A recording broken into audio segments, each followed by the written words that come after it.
So welcome, our remarkable colleague Geoff. We so appreciate your consistent leadership and solidarity, and as always at Setsi, we begin all things by giving thanks to the original stewards of the various lands around. We give thanks to all our ancestors, all those who toiled without compassion or compensation. We give thanks to all our elders and community stalwarts whose shoulders we stand on as we build, share, and learn together for our collective liberation and sovereignty. So Geoff, can you please introduce yourself to our listeners and viewers and share a bit about your remarkable work, sir? Yeah, well, thanks very much for the invitation today. It's great to be here.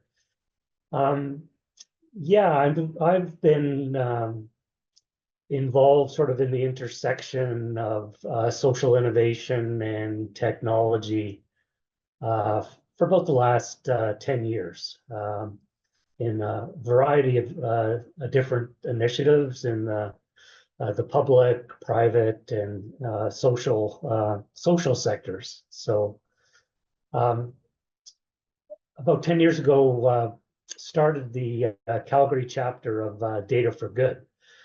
And Data for Good is a national not-for-profit organization.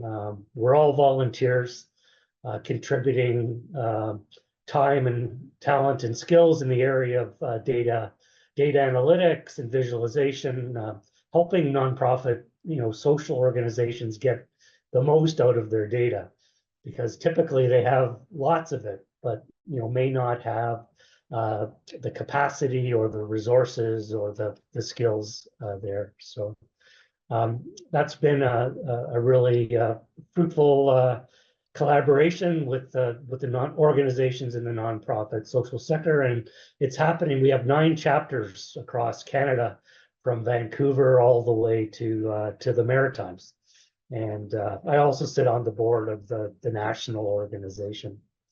A few years after that, I was involved in starting the Civic Tech organization in Calgary, CivicTechYYC. And Civic Tech really is a broad national, international work that's being done. Really, it's tech for good. So it's kind of broader than data for good. It's kind of tech for good. So we're a group of developers, designers, coders, public policy folks. Anybody that has an interest in kind of helping to make their cities better.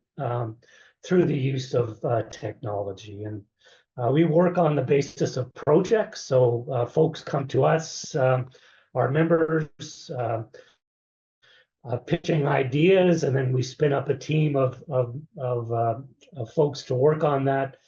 And we've created a volunteer app called Volley. We've done blockchain for social good. We've used data from wearable technology for civic planning purposes. And one of our initiatives we started a few years ago, we saw what was happening in Chicago, something called civic user testing. And this was really, noticing that the development of products and services, any type of process, often being developed without the input of diverse, underrepresented voices. And so seeing that what was happening in Chicago, we decided that we wanted to do that in Calgary. So spun up a group of volunteers, went through a program, a civic innovation course at Mount Royal University, got some engagement and really a lot of traction in the community. And we started a nonprofit organization called City Calgary. So INCLUCITY. And and so we're there. We work with any type of organization, that does have a product or a service or a process that they want to be public facing. We have a group of UX volunteers as well as civic tech volunteers. We design testing processes that are run at public areas like libraries and that sort of thing. And importantly, we've engaged with the community. newcomers, with seniors, with youth, with Indigenous folks, folks with a variety of disabilities. We have a pool of about 500 testers that we bring into this testing process. They get compensated for their time and energy in providing feedback. And as a result, these products and services are better. They reach more people and they serve the need of those diverse, underrepresented communities. That's incredible. Thank you so much, sir. And what a wide body of work around so many different verticals, but more importantly, the volunteer impact and the leadership of thought leaders, practitioners, and folks providing technical advice. So once again, I'm just astounded by the amount of things that you're doing in the space, and I really appreciate the way you're engaging so many. So once again, I applaud your leadership. Yeah, and so there's actually one more I just want Please, to mention, please. which is kind of our kind of a latest initiative that actually ties a lot of this stuff together. And we've started the Center for Social Impact Technology. So a number of folks in Calgary, in the tech sector, in the social tech sector, in the tech for good sector, have come together. We have a group of amazing advisors. We launched about a year and a half ago with a large summit, bringing folks together. We really see ourselves at that convergence. If you consider a Venn diagram of social innovation on one side and tech innovation on the other side, we're at the convergence there, really having these very deep discussions, right, about the opportunities of technology for social innovation, but also the pitfalls and potential harm that can actually happen as well. And this is happening, we're in Calgary, but we're consider ourselves sort of national and tapping into an international movement. There's some amazing organizations out there. All Tech is Human, which is a group out of New York, but they're international. Humane technology, responsible technology, a bunch of different names for it, right? But it's really percolating right now, and it's extremely important because we have seen and witnessed the negative impacts of technology in terms of misuse of data, the use of AI for nefarious purposes, all of these sorts of things. And as the public and as a society, we're not, and we're missing opportunities for the good that it can actually do if we can use it responsibly. And that's what the center is all about, engaging in conversations, getting people together, having these conversations and raising awareness. That's incredible. Congrats. Congrats. And once again, as my father always said, we have to think globally but act locally. And I love the way you're bridging the gap between multiple jurisdictions in the social impact, social innovation, and technology spaces and ecosystems. So once again, I applaud your leadership. Perfect segue to my next question. What's inspiring you right now? What has you curious, or what's keeping you up at night, sir? Well, it's kind of two sides of the same coin, right? And I think it's the what's inspiring is the opportunities, right? And we're seeing some applications, right? And examples of how data, how emerging technology can really have a big impact on society within nonprofit organizations, social organizations, social enterprise, right? And private organizations as well, which are using that technology, that are creating a huge amount of social impact and social good. But the flip side is the potential harm, right? And the many examples of the misuse of data, huge issues around privacy and confidentiality. The example of indigenous data sovereignty and not recognizing and understanding the importance of that and honoring that within our communities in Calgary. The engagement of those with lived experience in this whole discussion, right? So inclusivity starts to do that in a tiny little tiny way, right? But we have to have much broader conversations and bring a wide spectrum into the responsible use, the ethical use, and the opportunities are huge if we can do that appropriately. Indeed, indeed. So, what challenges and barriers do you and your colleagues face, and what are some of the approaches you're taking to overcome some of these challenges and barriers? Things are kind of moving in the right direction, right? When it comes to data, to some of the very basic enabling technologies that the nonprofit social enterprise sectors are starting to use, right? If you go back 10 years, most of this was just considered overhead, right? It was administrative expenses, and many funders and public facing advisors were touting organizations that had the lowest administration cost, right? And they were seen as somehow champions. That's caused huge harm, right? Because it's driven social organizations, nonprofits to minimize their exposure to technology, data and technology, and they haven't had the capacity, the funding to really engage the skill set, hire the right people, get the right systems in place, have the right training in place. And so for many years, those huge impediments, right? Now, as we've been moving through the last 10 years, we've seen more sort of enlightenment in the space, with funders, with the development of organizations, like the Canadian National Resilience, Nonprofit Resilience, like Cinder, what it's doing and trying to do around capacity and funding and all of those sorts of issues. So that's really, I think, one of the largest impediments.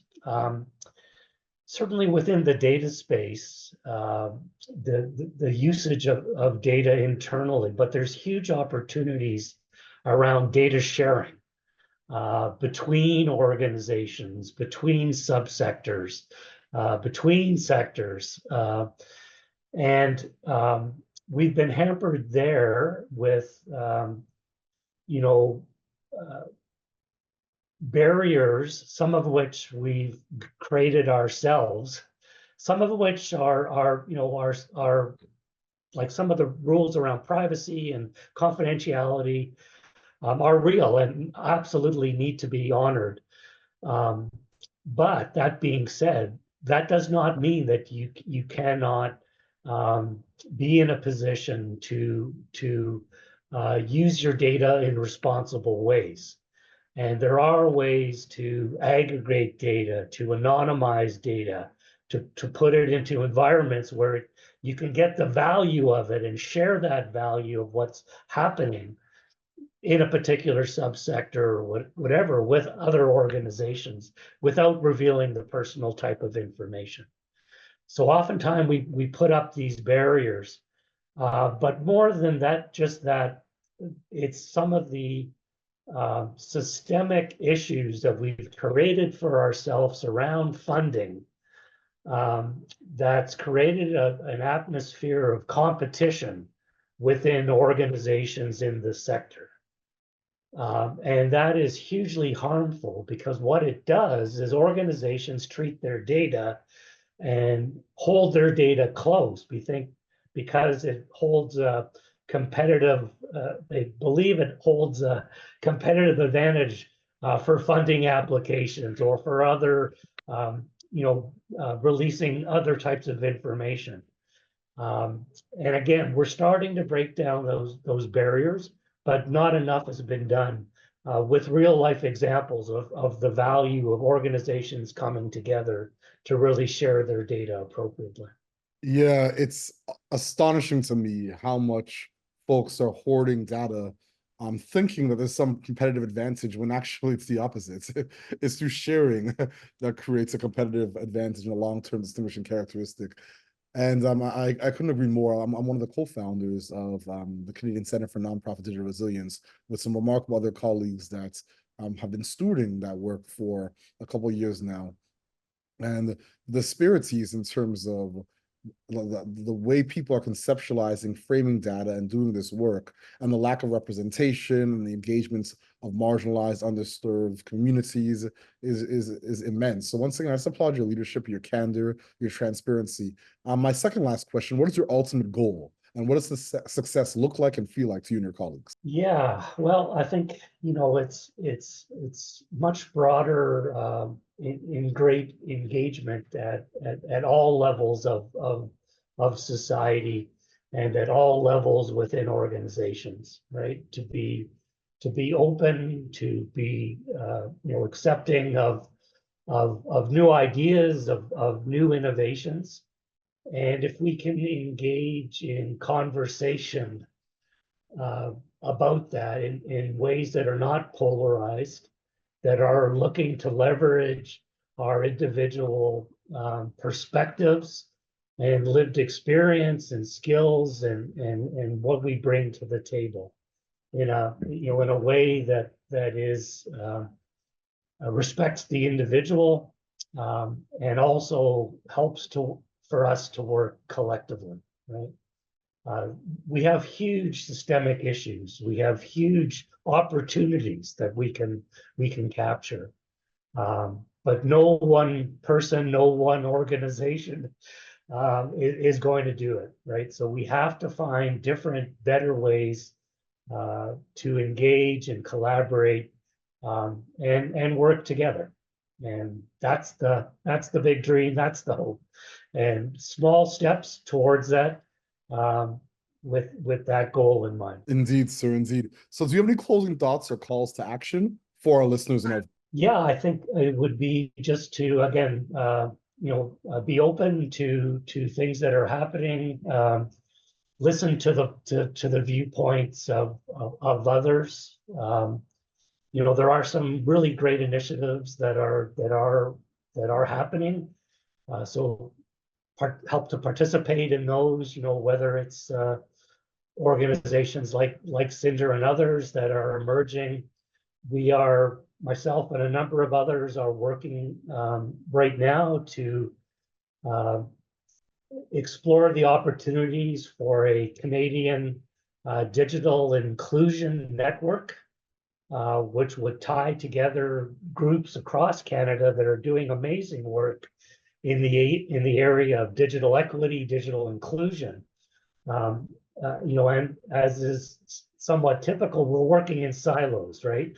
We're a big country, so great things are happening in a variety of cities across Canada, in a variety of areas, whether it's access to the internet or access to devices, digital literacy, digital skills, inclusive innovation. Amazing things that are happening. We want to help bring together, engage in these conversations with some type of pan-Canadian digital inclusion network. So look out for that. If you see those opportunities to engage, you want to get involved, please reach out to me and be happy to include folks in that initiative. Incredible, incredible. Thank you so much for your remarkable leadership, sir, and the spirit of innovation that you bring to all conversations and the amount of work that you're doing to build the capacity of the ecosystem. And as always at Setsi, we close the way we began this conversation, this interview, by giving thanks to the original stewards, the various lands we're on. We give thanks to all our ancestors, all those who toiled, without compassion or compensation. We give thanks to all our elders and community stalwarts whose shoulders we stand on as we build, share, and learn together for our collective liberation and sovereignty. Thank you so much, Geoff. I so appreciate your time and leadership. Thank you.